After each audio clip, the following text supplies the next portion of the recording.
This podcast contains adult language and explicit content. Listener discretion is advised.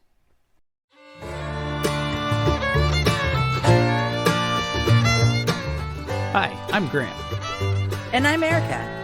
And this is From Crime to Crime.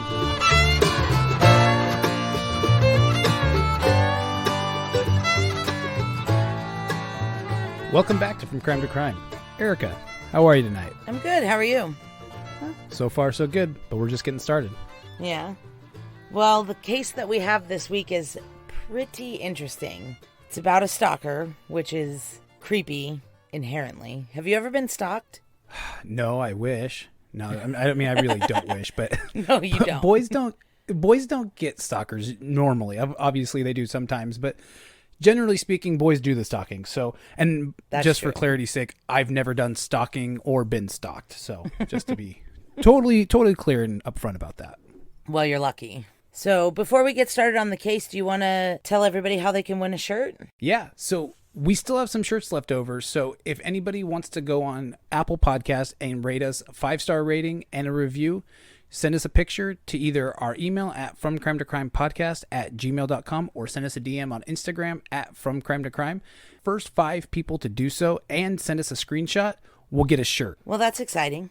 Hopefully for some people. Again, I'd love to get a shirt just by rating and reviewing for somebody. So hopefully somebody out there is very excited about it. Yep. So you want to get started on tonight's case since it's interesting and has a lot of twists and turns and Yeah, start us off. we're local. Yeah, another local case for us, but, doing this podcast, we're learning things that I didn't know before. I know you knew about this case long before. I recently learned about it. Again, probably. I've probably heard it before and just forgot. Yeah. But, yeah, so it's crazy that these kinds of things happen so close to where we grew up, and I forget about them, and you know all about them. Yeah, so for this week's episode, we're going to be talking about Dorothy Jane Scott. And she was a 32-year-old single mom. She lived with her aunt and her 4-year-old son, Sean, in Stanton, California. Do you know where Stanton is, Grant? Yeah, I actually used to work for the city of or not for the city, but I used to work in Cyprus, which touches Stanton. So I actually do know where that is. Okay. I was going to say, if you don't know where it is, it's where the dump is. That sounds like Stanton. That's the only reason I know where it is. I'm like, oh, that's where the dump is. Okay. So her parents, Jacob and Vera, who lived in Anaheim, would watch her son for her while she worked since she was a single mom. Yeah, and I love where she worked. She worked at this place called Swingers Psych Shop, and it's a place that sold like lava lamps, love beads. It's really groovy kind of stuff.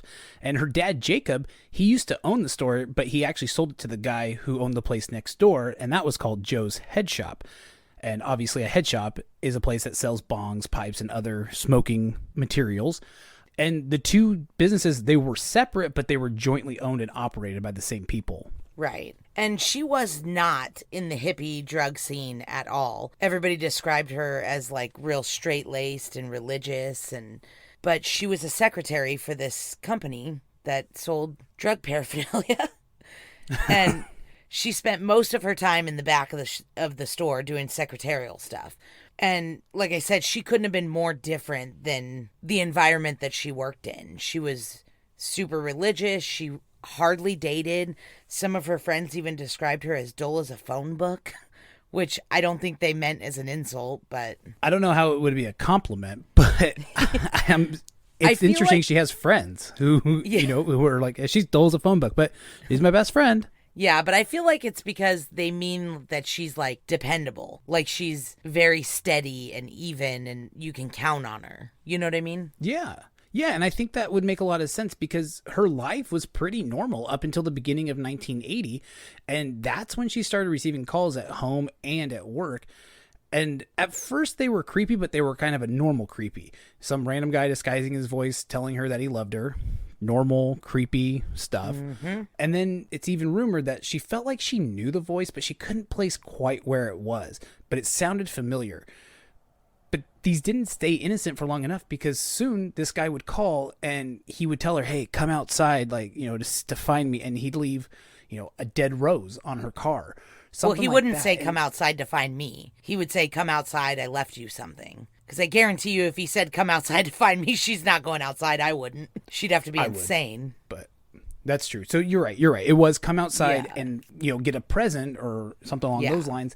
And it was a dead rose on her car. Yeah. And he would tell her, that he's watching her and even telling her like what she was wearing and started making threats. And they really got pretty sinister because he started telling her that he was going to cut her up into little pieces and people would never find her. And just stuff that went from, okay, maybe you have a secret admirer to this is a full-blown problem. It escalated pretty quickly. Yeah, it sure did. Yeah, and I'm sure at this point she's like stressed to the max and scared. Oh, she'd have to be. Yeah, and most people are like, well, didn't she call the cops? What's the deal with that?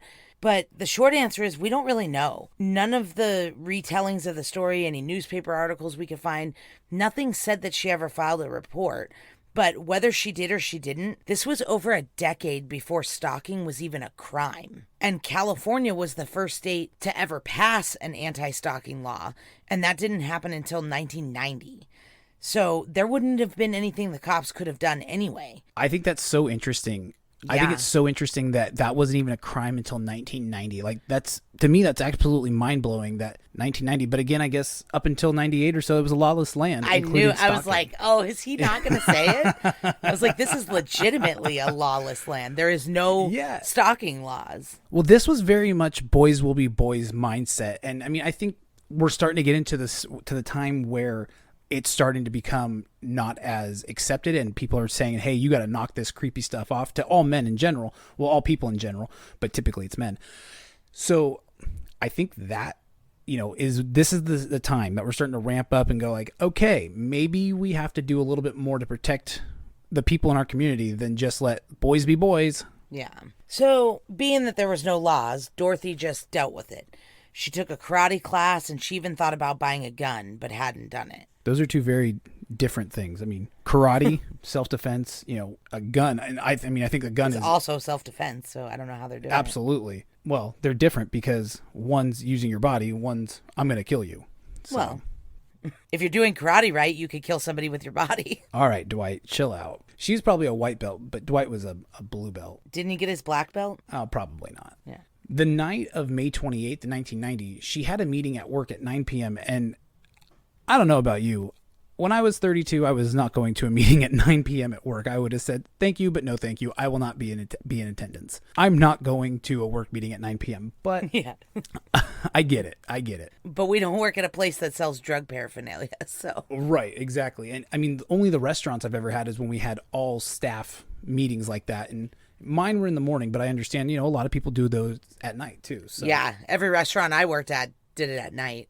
But you worked at like a really corporate restaurant, and I worked at a bar that sold booze to kids, so. Yeah, you were one of those kids. Yeah, I know. That's how I know. And if you remember, my corporate one sold you some drinks too when you were a kid, thanks to Well, me. that's true too. Yeah. Karaoke night, Grant was the bouncer, and everybody drank that night.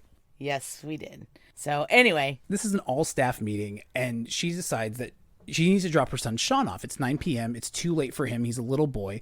So she drops him off at her parents in Anaheim and then went into work. While she was there, she noticed that her coworker, Conrad, had this arm that was really not looking very well. And he was really sweaty and he was in a little bit of pain. And that arm was red and swollen and stuff. So Dorothy decided that he needed to go to the hospital and get checked out. yeah, so he let her and another coworker named Pam drive him to UC Irvine in the city of Orange. Whoop, whoop.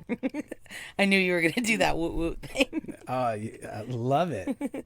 So on the way to the hospital, though, they stopped at Dorothy's parents' house. And I'm pretty sure that they did this so that she could check in on her son because she knew at this point she was going to be out really late.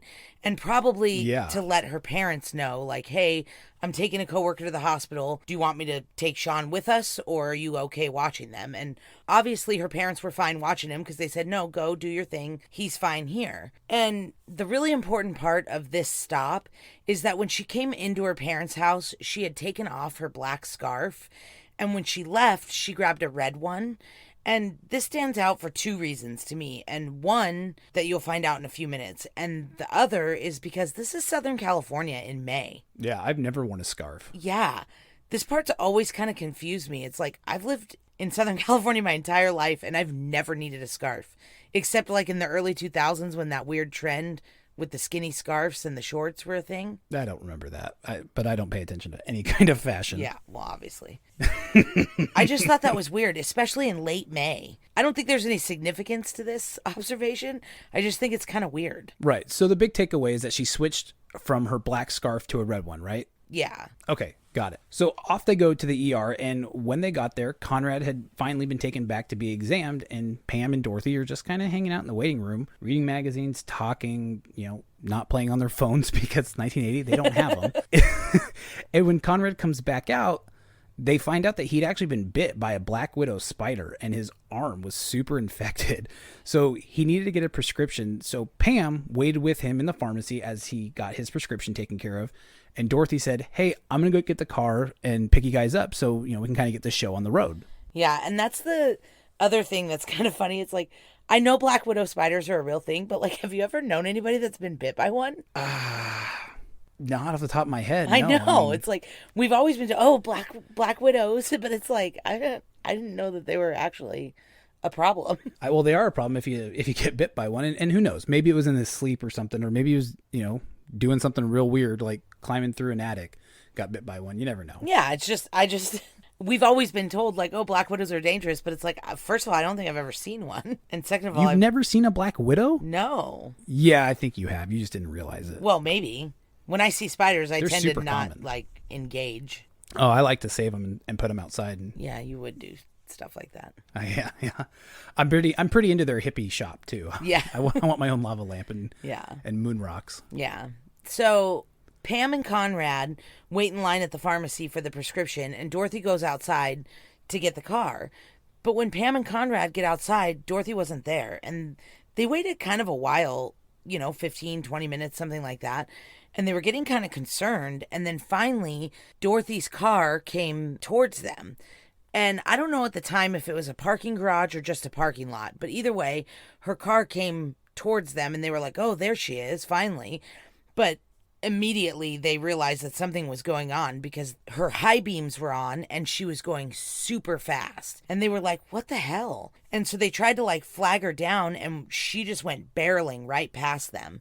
And because her high beams were on, they couldn't even see inside of the car to see if it was Dorothy or if she was alone or what happened. But they were kind of shocked, Jesus, dude, you brought us here. What the hell? Yeah, and I mean, the brights being on, though, that's something that I wonder if that was intentionally done or if that was an accident. Yeah. I also wonder if it was just late at night and the headlights were on and they seemed super bright because they were coming at them super fast. But either way, they thought maybe she had an emergency or something and that she would be back to get him. And I'm not sure how they really kind of came to that conclusion because there was no cell phones and she never called home to check on her kid or anything. So how would anybody inform her of an emergency? I'm not sure, but... So I did kind of think about that. Yeah, I'm sure they were just trying to justify their friend ditching them, Yeah, exactly. I mean, and with it barreling out of the parking lot, it doesn't seem like the literal time of the day or the place to, do that thing where you kind of drive by oh, ha, ha, ha, I'm going to leave you here. It's like, this was a pretty serious situation. You've got a kid at your parents' house. Maybe we should get this going. But they kind of waited because they weren't sure what to do. Right. And if it was that situation, she would have been right back. But she wasn't back. And they waited a while. And from multiple accounts that we've seen, they even called her parents' house to see if something had happened to her son that would have made her leave and rush home. But they hadn't seen or heard from her either. Although it was unlikely because there were no cell phones. Yeah. So how would she even gotten word that there was something going on, that was an emergency? The only thing I can think on that is if there was something big, maybe somebody came to the hospital to get her and happened to see her while she was out coming back in. Yeah, or they said that she had gone to the bathroom before she went to get the car. So maybe she stopped at the payphones on the bathroom and called home. I don't know. I guess that can make sense. Yeah. But after an hour or two, Pam and Conrad, they notified hospital police that Dorothy was missing, and the hospital police just kind of blew them off. In this circumstance, I can understand that. Yeah. Because there's probably not a lot of people who go missing from the hospital. Well, police are probably okay, we're the hospital police. We're not. But they're not. They're a police department. It's UCI campus police. No, I understand that. which are not real cops either, but There we go. Exactly. they act like real cops and then they pretend to take missing person. This is not our first missing persons case that's been bumbled by a campus police department. That's true. And we're only 17 episodes into this podcast, so it's pretty likely that they were just like, sorry your friend ditched you, call a cab. Like, We don't want to deal with it. That's too much paperwork. Yeah, it's probably what happened. yeah. So the rest of the night, there was no word from Dorothy, and her parents and Pam and Conrad are starting to really kind of freak out. But it wasn't until 4:30 the next morning that the police are called because there's a car on fire in an alley in Santa Ana. That tracks. Yeah. Santa Ana would be where you would go to burn a car. Yeah, absolutely. But unfortunately, it turns out that it is Dorothy's car. She isn't in it, but it still is on fire. And that's when cops kind of realize, like, hey, this is a real dire situation, especially with all the creepy phone calls and everything that was going on. Like, it's definitely starting to feel like something bad had happened. So for a few days, they're just hoping something comes up, I guess. There's not really a lot of information on what they did in the first few days, but they were hoping that there was going to be a ransom call or something. And the cops even told her family not to talk to the press because it could hurt the investigation, which kind of sucks. Oh, I'm sure that was super hard. Yeah, because as a parent, I'm sure all you want to do is like scream from the rooftops, like, where's my kid? And they told them they couldn't. Yeah, that would be devastating, honestly. Yeah, but they did. They kept quiet. And about a week later, their phone rang. And when Vera, Dorothy's mom, answered the call, the caller asked, "Are you related to Dorothy?" And when Vera said yes, the caller said, "I've got her," and hung up. And that's just absolutely gut-wrenching, too. Yeah, so now he's gone from creepy phone calls to Dorothy to now Dorothy's missing, and now he's making creepy phone calls to her parents. Right. So it really is very uncomfortable. And Jacob and Vera went rogue from the police's decisions or the police's recommendations, and they said, hey, you know what, forget this. And they went straight to the media. They contacted the Orange County Register, and when the story was ran in the paper a few days later, the editor from the paper got a phone call from a man who claimed that he had killed Dorothy. And he said it was because he loved her and said things in the call that the public hadn't known yet. He mentioned that red scarf that she changed, the fact that Conrad was suffering from a spider bite, which obviously nobody else would have known about. Yeah. Because that wasn't even found out until they were at the hospital. Right. And he told the editor that he had killed Dorothy because she was cheating on him. And she denied it, but he didn't believe her, so he had to kill her. So at this point, they're pretty sure that the man who had been stalking Dorothy was the same man that kidnapped her, because he obviously believed that he was in a relationship with her. Yeah. Because from everything that her friends and family have said is that she didn't date a lot and she wasn't known to be in a relationship at this time. So not in a relationship with the stalker or with somebody else that she would have been cheating on the stalker with. And police started kind of looking into that and into the men in her life. But like we just said, there wasn't a whole lot there because she didn't do much dating. Her son, Shanti, his dad lived in Missouri, and they were able to rule him out pretty quickly with witnesses and stuff.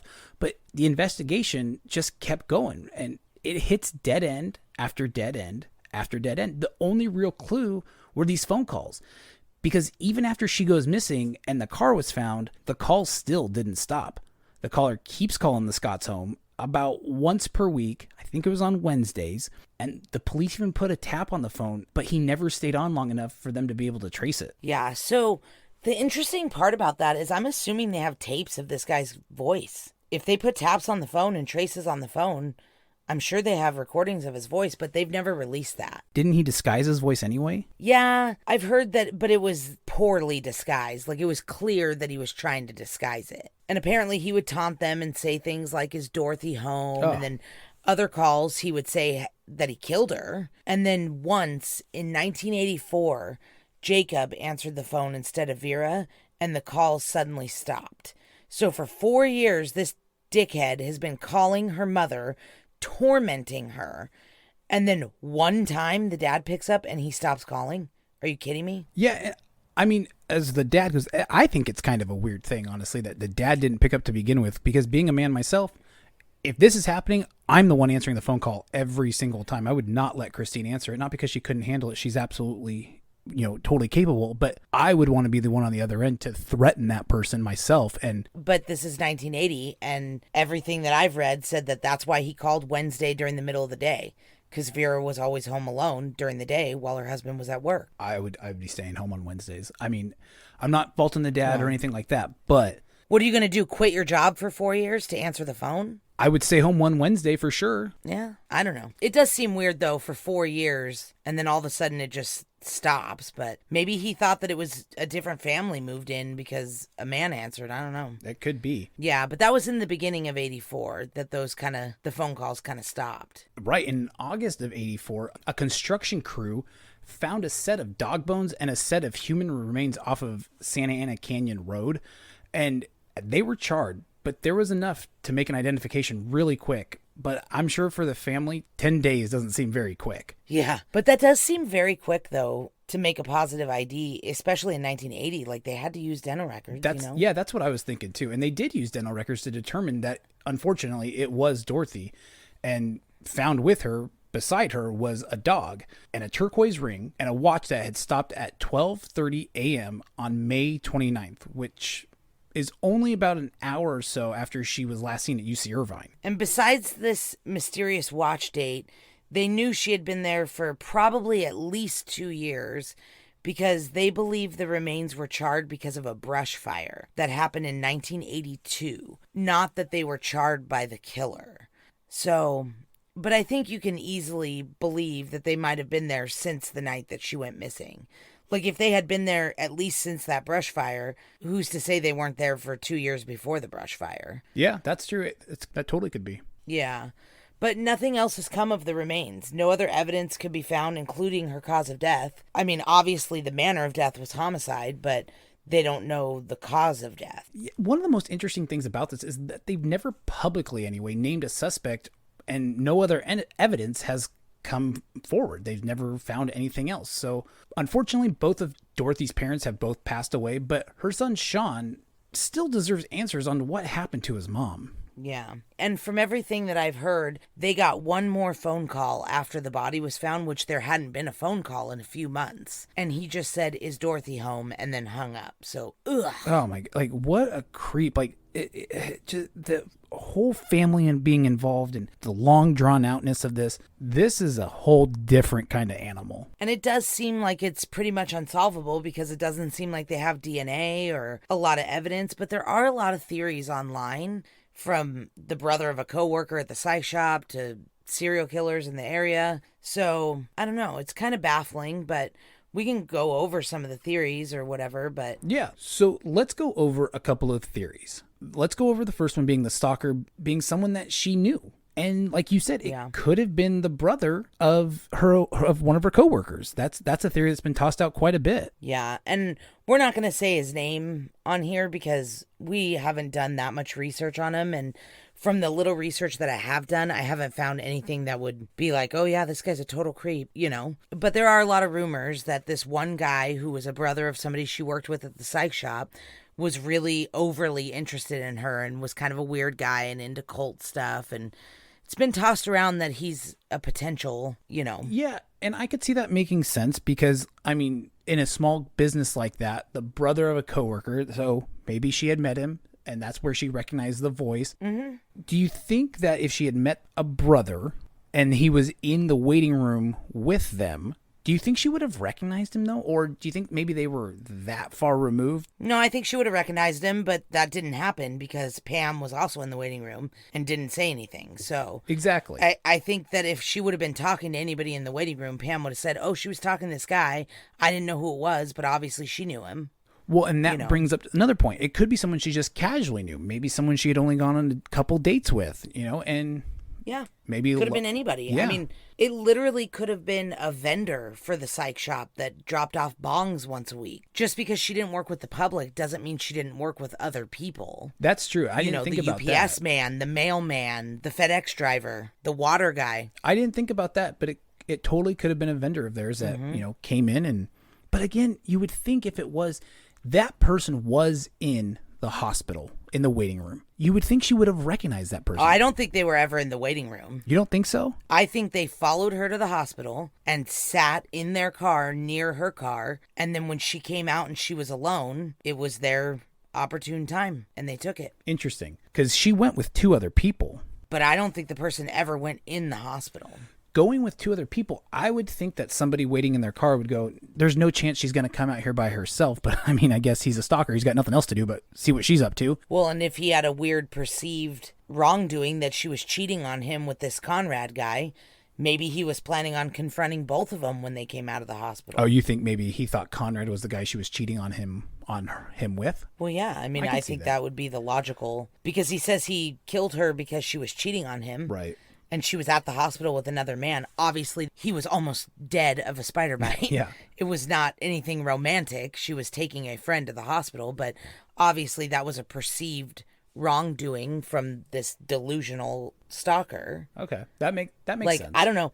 I don't think the stalker was ever inside the hospital. I think the stalker was always in the parking lot. And that's interesting because when I was researching this story, I got the feeling that this person may have been in the waiting room with them, and that's how he knew about the spider bite and, the scarf and all those kinds of things as well.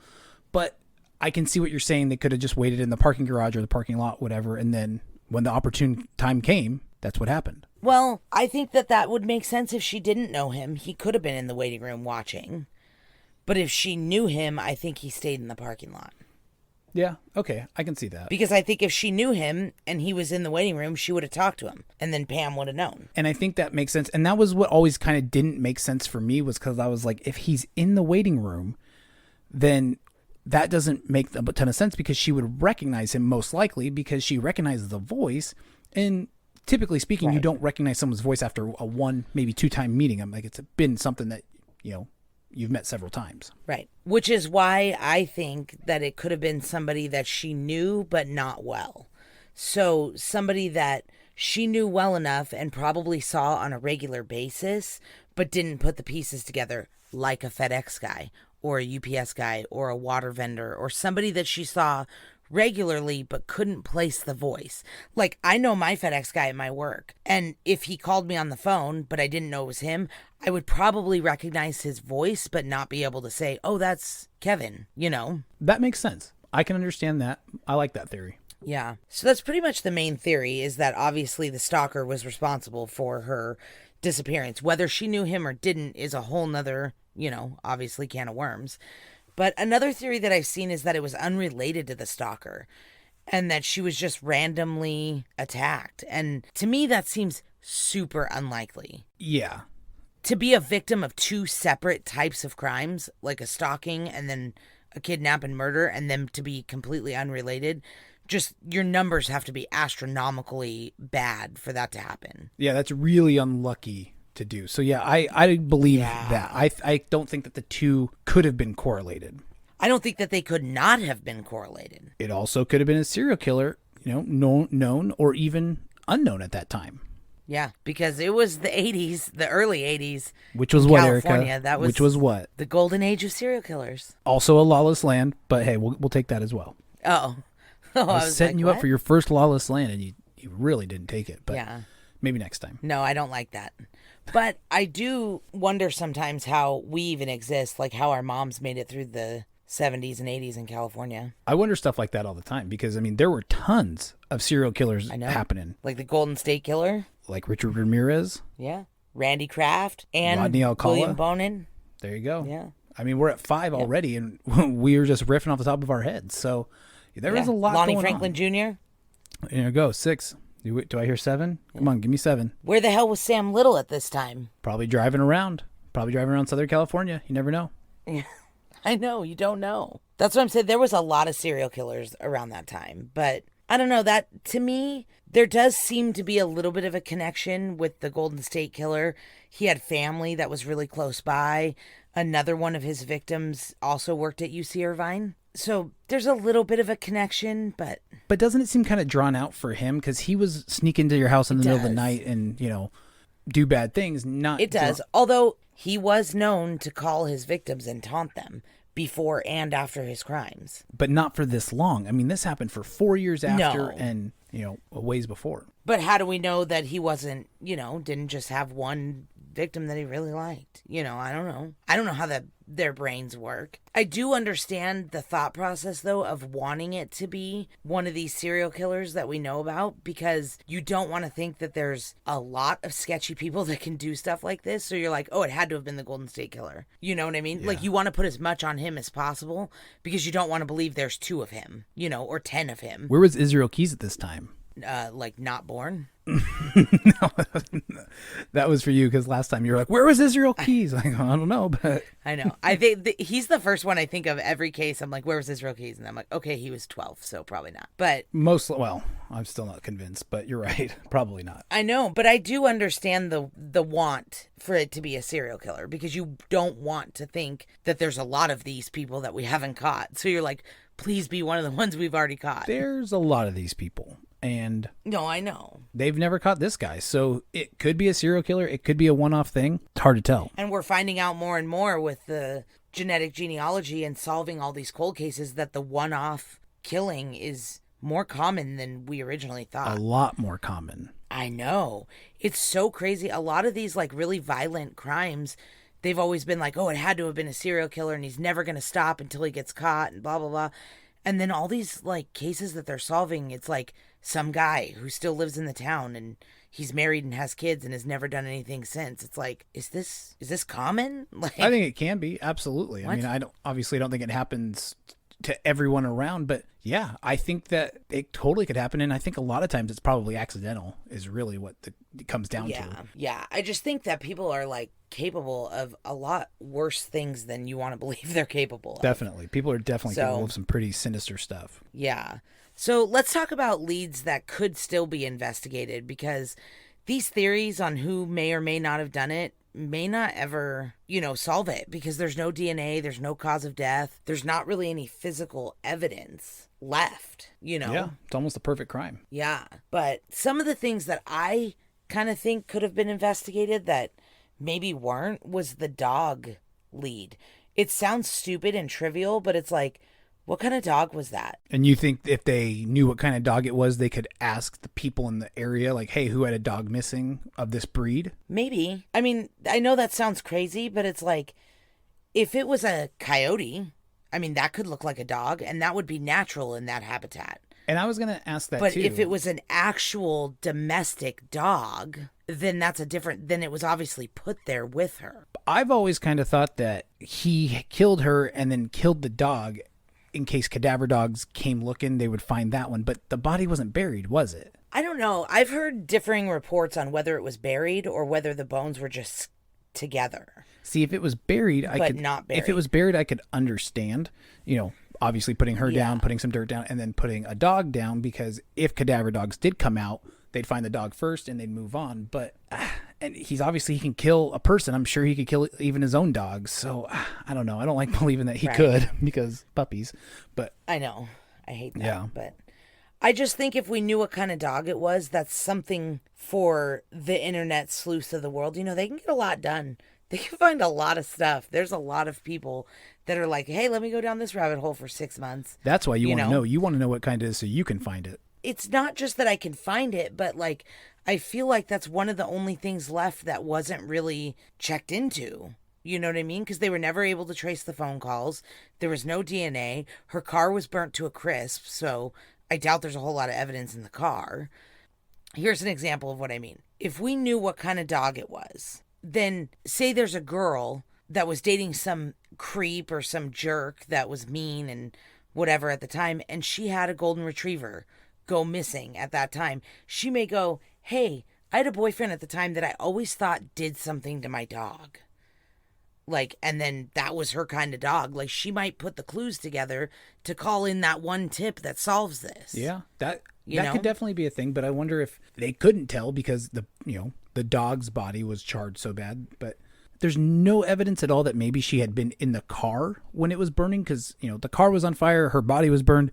Sounds like it was probably something that just was a coincidence, but I've never seen anything linked to those two. Have you? Yeah, I don't think they believe her body was in the car because, one, there would be evidence of that, and two, the car was on fire when they found it. Oh, okay, that makes sense. You're right. It wasn't like the car was burnt to a crisp and they found it 2 months later. The car was on fire when they found Yeah. it. So he would have had to light her and the car and then take her out and then get out of the scene before anybody showed up. And I just don't think that's Yeah, possible. that's too much. There's too much going on with that. So yeah, you're probably right. That's probably not what happened. So I just think that the dog lead is something that's so untapped. I really think that if they had any information on what kind of dog that was, it could help. Maybe a dog went missing in that area. And so we could at least be like, okay, well, after they went to the hospital, then they went to this area. You know what I mean? Because he stole a dog from here. I always kind of thought it was his dog. That was always the mindset I had. I never thought like you have been thinking about, oh, well, maybe it's this or maybe it's, someone's missing dog. I always kind of thought he killed the dog. It was his own dog to throw police dogs off the scent. Yeah. I just get this feeling that it was like his wife's dog or his kid's dog or something. And he's such a monster. Like, I feel like he would have done something like that.